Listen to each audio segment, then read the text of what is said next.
தமிழ்நாட்டுல எப்படி தேர்தல் நடந்து முடிந்திருக்கிறதோ, அதே மாரி அஸ்ஸாம்ல கூட தேர்தல் நடந்திருக்கிறது. அஸ்ஸாம்ல ஏற்கனவே 2 முறையாக தொடர்ந்து ஆட்சியை பிடித்துக் கொண்டிருக்கக்கூடிய பாரதிய ஜனதா கட்சி 3.0 என்று சொல்லக்கூடிய 3வது முறையாக பிஜேபி அங்க ஆட்சியை பிடித்திருக்கிறது.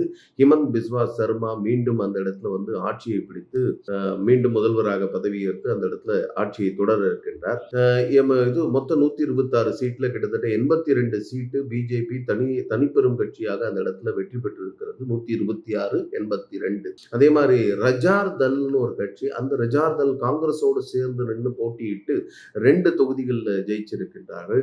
காங்கிரசும் இவங்களும் சேர்ந்து நின்று அந்த கூட்டணியாக மொத்தம் 21 தொகுதியில ஜெயிச்சிருக்காங்க. அதுல ரஜார் தளம் 2 தொகுதி போக மீதி 19 தொகுதியில காங்கிரஸ் வெற்றி பெற்றிருக்கிறது. காங்கிரஸ் வெற்றி பெற்றிருக்கிறது. ஏன் காங்கிரஸ் வெற்றி இப்படி சொல்றீங்க? காங்கிரஸ் வெற்றி பெற்றா என்ன, நல்லது தானே அப்படின்னு சொன்னா, காங்கிரஸ் வந்து அந்த 19 தொகுதியில ஒரே ஒரு ஹிந்து, ஒரு தொகுதியில ஒரே ஒரு ஹிந்து தான் ஜெயிச்சிருக்கின்றார்.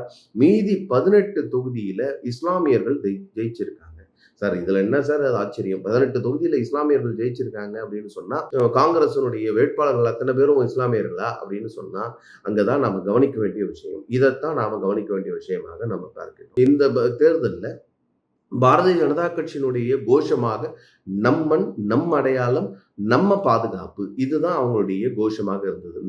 இந்த கோஷத்தை முன்னிறுத்தி அவங்க அங்க மீண்டும் தேர்தலை சந்திச்சாங்க. அப்படி மக்கள் அனைவரும் பாதுகாப்பு தேவை, இது நம்ம மண்ணு, நாம தான் பாதுகாக்கணும் அப்படிங்கிற நம்ம அடையாளம் இது அப்படிங்கிறத ஏற்றுக்கொண்டு பிஜேபிக்கு 82 சீட்டு மேண்டேட் கொடுத்திருக்காங்க. காங்கிரஸ் ஏன் இப்படி ஒரு நிலைப்பாடு எடுத்தது? ஏன் இப்படி 18 எம்எல்ஏக்கள் இஸ்லாமியர்களாக அங்க ஜெயிச்சது காரணம் என்ன அப்படின்னு சொன்னா, இந்திய யூனியன் முஸ்லீம் லீக் தமிழ்நாட்டில் கூட திமுக அந்த கட்சியோட கூட்டணியை வச்சுக்கிட்டு, ஆனா மதசார்பற்ற கூட்டணி அப்படியெல்லாம் பேரை சொல்லிப்பாங்க.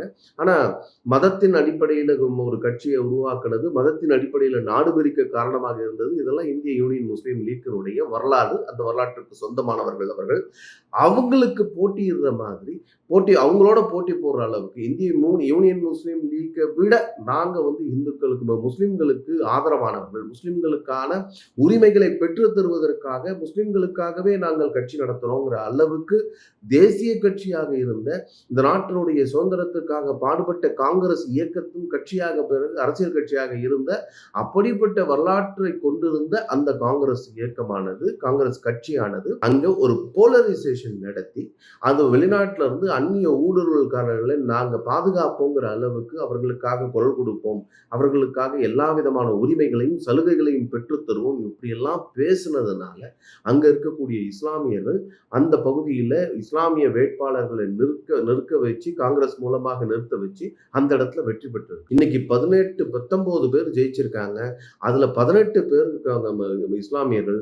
அந்த 19வது ஒரே ஒரு ஹிந்து எப்படி சார் ஜெயிச்சாரு? அவர் எப்படி சார் அந்த இடத்துல ஜெயிக்க விட்டாங்க அப்படின்னு சொன்னா, அது ரிசர்வ் தொகுதி, அது பொது தொகுதி இல்ல, அது பட்டியலின சமூகத்தை சார்ந்தவர்களுக்கான ஒதுக்கப்பட்ட தொகுதி. அதுல ஜெயிச்சவர் தாஸ்ன்னு ஒருத்தர். அவர் காங்கிரஸை சார்ந்தவர். ஜாய் தாஸ்ன்னு பேரு. அந்த ஜாய் தாஸ் வந்து பட்டியலின சமுதாயத்தை சார்ந்தவர் என்கிற பெயர்ல அந்த இடத்துல ஜெயிச்சிருக்கின்றார். உண்மையில அவர் வந்து பட்டியலின சமுதாயத்தை சார்ந்தவரா, இல்ல வந்து தமிழ்நாட்டுல இங்க வந்து அரக்கோணம் தொகுதியில நின்ன நம்முடைய கேரோலினா, தலித் கேரோலின் அந்த மாதிரி ஆட்களா, இல்ல மதம் மாறி ஹிந்து சர்டிபிகேட்லாம் ஹிந்துவா இருக்கும், ஆனா இப்ப பிராக்டிசிங் கிறிஸ்டியனா இருக்கக்கூடியவர்களா அப்படிலாம் தெரியாது. ஆனா அவர் பட்டியலினத்துல இந்துவாக தன்னை அடையாளப்படுத்தி கொண்டிருந்தவர். அந்த இடத்துல பட்டியலின மக்களுக்காக ஒதுக்கப்பட்ட தொகுதியில ஜெயிச்சிருக்கிறார். ஆகவேனால அவர் ஒரு இந்துன்னு நாம பார்க்கிறோம். அவர் சர்டிபிகேட் படி காங்கிரஸ் வந்து இஸ்லாமியர்களுக்கு ஆதரவான தாஜா செய்யக்கூடிய கட்சியாக இருந்தது. இன்னைக்கு நாங்க இந்திய யூனியன் முஸ்லீம் லீக்கை விட இஸ்லாமியர்களுக்கு ஆதரவு கொடுக்கக்கூடிய, குரல் கொடுக்கக்கூடிய கட்சி. உங்களுக்காக ஊடுருவி வந்தாலும் கூட, வெளிநாட்டில இருந்து அந்நிய ஊடுருவல்காரர்களாக இருந்தாலும் கூட, இஸ்லாமியர் என்கின்ற காரணத்தினால் நாங்க உங்களுக்கு ஆதரவு கொடுப்போம்னு சொல்லக்கூடிய கட்சியாக மாறி போயிருக்கிறது வெட்கக்கேடான விஷயம். இஸ்லாமியர்கள் எங்கும் எப்பவுமே இஸ்லாமியர்களாக இருக்கிறார்கள். அது தேர்தலாக இருக்கலாம், இல்ல அது வியாபாரமாக இருக்கலாம். எல்லா விஷயத்திலும் இஸ்லாமியர்கள் தன்னை இஸ்லாமியர்களாகவே அடையாளப்படுத்திக் கொள்கிறார்கள். காங்கிரஸ் கட்சியினுடைய உண்மையான நிறம் என்ன அப்படிங்கிறத நாம புரிந்து கொள்ள வேண்டும். எப்படி வந்து இஸ்லாமியர்கள் ஒட்டுமொத்தமாக ஓட்டு போடுவாங்க, அந்த சமுதாயத்திற்காக அவர்கள் ஒன்னா சேருவாங்கங்கிறத எப்படி அந்த மாநிலத்துல 18 தொகுதிகள்ல அவங்க ஜெயிச்சதுக்கு காரணம் இதுதான். அப்படி இல்லைன்னு சொன்னா அந்த இடத்துல காங்கிரஸ் 18 தொகுதியில தோத்து இருக்க வேண்டிய இடம் அதனால ஜெயிச்சிருக்குன்னு சொன்னா இஸ்லாமியர்களுக்கு ஆதரவாக இஸ்லாமியர் கட்சியாக தன்னை அடையாளப்படுத்தி கொண்ட காரணத்தினால ஜெயிச்சிருக்காங்கிறதான் நாம புரிந்து கொள்ள வேண்டியது.